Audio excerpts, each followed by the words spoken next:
बिल्कुल जय, हमारे साथ देश के शिक्षा मंत्री धर्मेंद्र प्रधान अभी हैं बातचीत के लिए मौजूद। परीक्षा पर चर्चा कार्यक्रम जिसको प्रधानमंत्री ने शुरू किया है, उस कार्यक्रम से कैसे बच्चों के बस्ते का बोझ हल्का हो रहा है और कैसे तनाव घट रहा है, इस पे हम सीधे आपको शिक्षा मंत्री से रूबरू कराएंगे। धर्मेंद्र जी, क्या लगता है कि प्रधानमंत्री जी ने जो ये कार्यक्रम शुरू किया है, इससे कितना लगता है कि बस्ते का बोझ घटेगा और तनाव कम होगा? ये मन की बोझ घटाने के लिए परीक्षा पे चर्चा होती है।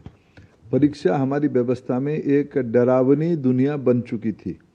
प्रधानमंत्री जी ने इस समस्या का निदान करने के लिए खुद अपने समय निकालते हैं। हर एक साल बच्चों के बीच में आते हैं, छोटी छोटी बातों पे वो अपनी मन की बात को कहते हैं।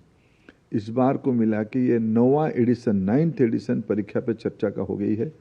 4.5 करोड़ के रजिस्ट्रेशन, पिछले दिनों में लाखों की संख्या में शुरू हुई ये परंपरा अभी करोड़ों में परिवर्तित हो चुका है और ये बहुआकांक्षित उत्सव हो चुका है। लोग अपेक्षा करते हैं प्रधानमंत्री जी से कई प्रकार की सीख मिलती है, कैसे अपने मानसिक तनाव को कम करना, कैसे खुद को फोकस करना, कैसे चीज़ों को आत्मविश्वास बढ़ाने के लिए क्या करना।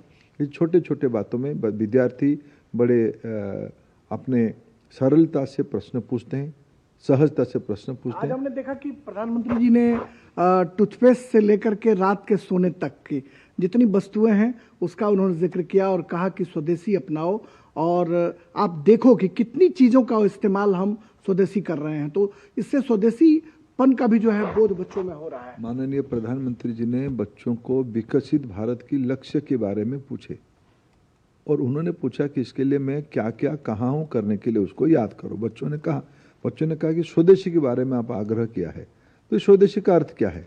स्वदेशी एक बड़ा शब्द है या उसमें कुछ जिंदगी की व्रत है? इसको वर्णन करते उन्होंने कहा कि ब्रश टू ब्रश, सुबह ब्रश करने से पहले और उसके बाद दिन भर की जो नित्य नैमित्तिक जिंदगी में हमको जो उपकरण या जो दुनिया में जुड़ते हैं उसमें हम अपने ही देश की उत्पादित चीज़ों को व्यवहार करते हैं या बाहर के देशों के चीज़ों को हम व्यवहार करते हैं। इसी में एक मानसिकता है, एक अर्थनीति है, एक जीवन शैली है, एक देश की स्वाभिमान और देश की आत्मविश्वास, और उसी से भारत विकसित होगा। एक बहुत छोटी बातों में, ब्रश टू ब्रश में उन्होंने बहुत बड़ा एक तत्व बच्चों के अंदर रखे, देश के अंदर रखे।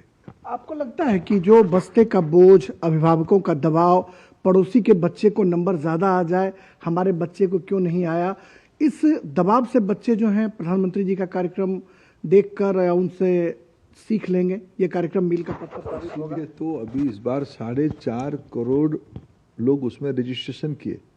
आज करोड़ों की संख्या में बच्चे देश की सभी स्कूलों में, आज जैसे हम लोगों ने संसद में बच्चों के साथ सारे संसद सदस्य, मंत्रिमंडल के सदस्य लोग मिलकर देखे, ऐसे ही आज देश में लाखों की स्कूल में करोड़ों की संख्या में बच्चे इस कार्यक्रम को देखे होंगे।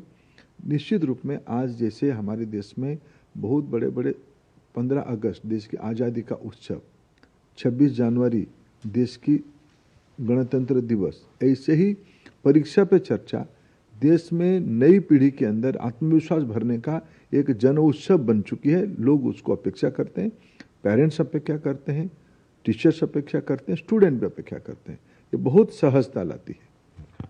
एक सवाल मैं आपसे ये करना चाहूँगा, ये सवाल शिक्षा मंत्री से नहीं, धर्मेंद्र प्रधान से नहीं, एक पिता से है कि क्या आपको लगता है कि प्रधानमंत्री जी का ये जो कार्यक्रम है, जितनी मासूमियत से बच्चे इस कार्यक्रम में पार्टिसिपेट कर रहे हैं, बांसुरी बजा रहे हैं, और जो गिफ्ट उन्होंने लाए छोटे छोटे अपने हाथों से तैयार करके, लगता है कि एक पिता होने के नाते आपको लगता है कि जो बच्चे हैं वो बहुत तेजी से प्रधानमंत्री जी के बताए मार्ग पर चलेंगे, उसको अपनाएंगे? हम सब सौभाग्यशाली है, देश की लोकप्रिय प्रधानमंत्री जी अपने समय निकाल के बच्चों के साथ जो अमूल्य क्षण उन्होंने बिताया, ये बहुत बड़ी परंपरा, बहुत बड़ी लकीर खींच रही है। उसके कारण बच्चों की सरलता, बच्चों का, आपने सही कहा, बच्चों की मासूमियत, बच्चे अपने लिखी हुई कविता, उसमें प्रधानमंत्री जी के बारे में उनकी अपेक्षाएं, अपना हुनर दिखाने का, ये सारे हमारी भारत की जो 25 करोड़ स्कूली शिक्षा में बच्चे हैं और 3-4 करोड़ बच्चे जो शिशु अवस्था में है, बाल बाटिका में, आंगनबाड़ी केंद्र में,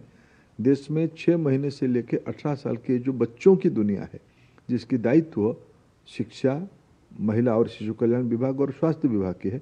इन सारे बच्चों के अंदर ये कार्यक्रम एक प्रेरक रहेगा। प्रधानमंत्री जी जब स्वयं उसको नेतृत्व करते हैं, मैं निश्चित रूप में देश के नागरिक के नाते खुद को गौरवान्वित महसूस करता हूं और इस प्रकार के नेतृत्व की वाणी के कारण अस्वस्थ भी महसूस करता हूं। बस एक छोटा सा सवाल कि शिक्षा मंत्री अपने लहजे में क्या अपील करेंगे छोटे छोटे बच्चों से कि जब अगला कार्यक्रम हो पीएम का तो उसमें क्या नया इनोवेशन लाया जाए? इसमें और विद्यार्थी जुड़े, उस कार्यक्रम को एक प्रकार से किताब बन चुकी है, ये सारे स्कूल्स में दिखाए जाए, ये सारे टीचर्स उसको फॉलो करें, उसकी जो टिप्स को आगे बढ़ाएं। यही मेरा सभी टीचिंग कम्युनिटी के लोगों को, पेरेंट्स को, ये 24/7 की विषय है, 12 महीने की विषय है। ये केवल परीक्षा की विषय नहीं, परीक्षा पे चर्चा के माध्यम से उन्होंने जिंदगी की जो परीक्षा दे रहे हैं, केवल विद्यार्थी नहीं, अभिभावक भी दे रहे हैं, नागरिक भी दे रहे हैं, सारे विषय में डिसिप्लिन होनी चाहिए। कोई विषय केवल विद्यार्थियों के लिए नहीं, समाज के लिए प्रधानमंत्री जी ने समाज की परीक्षा के लिए उन्होंने चर्चा किया है। ये सब समय में हमारे लिए प्रेरक रहे। चलिए देखिए, जिंदगी और जो समाज की परीक्षा है उस पर कैसे बच्चे खड़े उतरें, उन मापदंडों को कैसे हासिल करें, इसके लिए शिक्षा मंत्री धर्मेंद्र प्रधान एक बड़ा संदेश दे रहे हैं कि प्रधानमंत्री जी के इस कार्यक्रम से उन बच्चों को ही नहीं बल्कि अभिभावकों को भी प्रेरणा मिलेगी और अगली बार जब वो कार्यक्रम में आएंगे तो बहुत मजबूती के साथ आएंगे और भी जुड़ेंगे और छोटे छोटे अनछुए जो पहलू हैं उसको छूने की कोशिश करेंगे। और हम जानते हैं कि प्रधानमंत्री जी छोटी छोटी बातों में बड़ी बातों का मतलब जो है वो लोगों को समझा जाते हैं, क्योंकि जिंदगी के बहुत सारे कठिन दौर को पीएम ने देखा है और शायद यही वजह है कि उस दौर को छोटे छोटे बच्चों से साझा कर शिक्षा की दिशा में एक कीर्तिमान स्थापित करना चाह रहे हैं।